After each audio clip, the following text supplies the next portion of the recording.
எம்ஆர்ஐல disk பல்ஜின்னு வந்துருச்சு, அப்ப எனக்கு சர்ஜரி தான் பண்ணணும்னு நினைச்சு பயந்துட்டே இருக்கீங்களா? கண்டிப்பா கிடையாது. இந்த டிஸ்க் பல்ஜ் யாருக்கெல்லாம் வரலாம் அப்படின்னா, அவங்களோட ஏஜ் பொறுத்து, நீங்க தப்பா ரொம்ப நேரம் உட்கார்ந்துகிட்டே இருக்கிறது, எந்த ஒரு ஸ்ட்ரெச்சஸுமே பண்ணாம இருக்கிறது, அதிகமா வெயிட் லிஃப்ட் பண்ணிட்டே இருக்கிறது, இந்த மாதிரி காரணங்களாலலாம் வரலாம். இதோட சென்சேஷன் எப்படி இருக்கும் அப்படின்னா, முதுகு தண்டுவடத்துல ரொம்ப வலி இருக்கும், குனிஞ்சா வலி இருக்கும், நிமிர்ந்தா வலி இருக்கும், ரொம்ப நேரம் நடந்தா வலி இருக்கும், சம்மணங்கால் போட்டு உட்கார்ந்தா வலி இருக்கும். சில பேருக்கு எம்ஆர்ஐல டிஸ்க் பல்ஜ் இருந்தாலும் அவங்களுக்கு பெயின் அண்ட் மற்ற சிம்டம்ஸ் இருக்காது. ஆனால் சில பேருக்கு எம்ஆர்ஐல ஸ்மால் டிஸ்க் பல்ஜ் இருந்தாலுமே அவங்களுக்கு பெயின் சிவியாரிட்டி அதிகமாக இருக்கும்.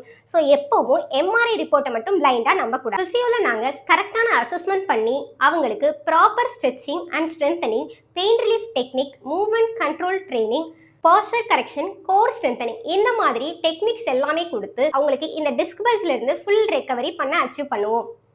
இருக்குன்னு கம்ப்ளீட் ரெஸ்ட் எடுத்து எந்த ஒரு ஆக்டிவிட்டியும் பண்ணாமல் இருந்தீங்க அப்படின்னா உங்களோட ஜாயிண்ட் ஸ்டிஃப்னஸ் தான் ஆகும் அண்ட் மசில் வீக்னஸ் தான் ஆகும்.